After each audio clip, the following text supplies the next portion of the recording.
Me llamo Dimitar, and I will be teaching you what the affirmative to command is in Spanish and how to use it properly. The affirmative to command is to allow someone to quickly give a command and tell someone to do something quickly without needing any other parts to the sentence. For instance, in English, we'd say run whenever we want to tell someone to run. In Spanish, we'd say corre whenever we'd want to tell someone to run. The conjugating part is pretty simple.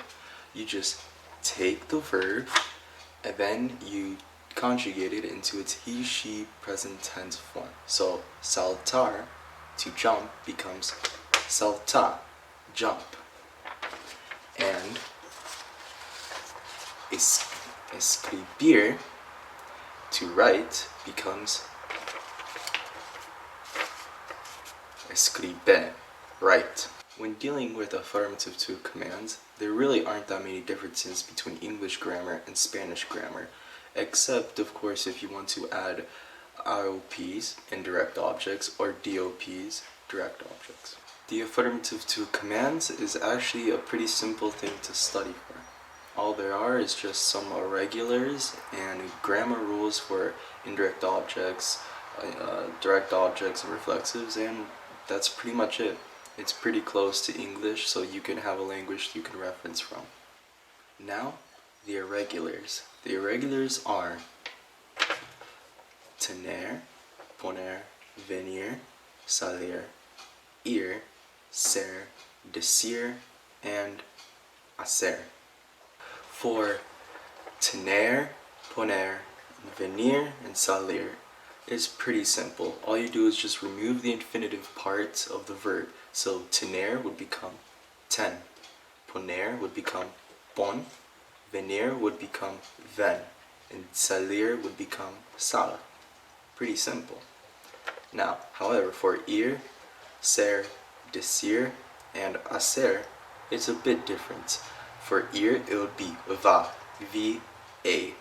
For ser, it would be se, s-e, with an accent over the e. Decir would be d, d-i, no accent, and hacer would be az, h-a-z. Now we'll begin doing DOPs and IOPs. We start off with limpiar, clean, and then we add lo, clean it, attached to the end of the verb. Now we do an IOP, caminar, walk, and then we attach le to the end. Caminale.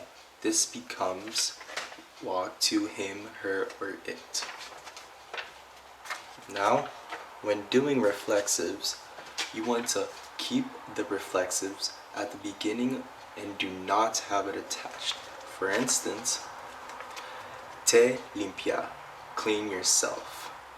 This makes it so that you do not get confused with IOPs, because if it was at the end, it would be confused with an indirect object. Now, there are 3 rules we have to follow when working with affirmative to commands. 1. Never use it when speaking to someone with authority. It may come off as disrespectful. 2. Remember to have in mind the rules of grammar whenever using them. For instance, the DOPs, IOPs, and reflexives. And 3. Make sure you don't just use it as its own sentence. If you want to make it more creative, have it in its own way. For instance, this sentence, it doesn't work, so fix it. Fix it is the affirmative to command, and it's in a sentence. So, no funciona, arréglalo. That is the end of this video, and I hope you enjoyed and learned how to use affirmative to commands in Spanish properly.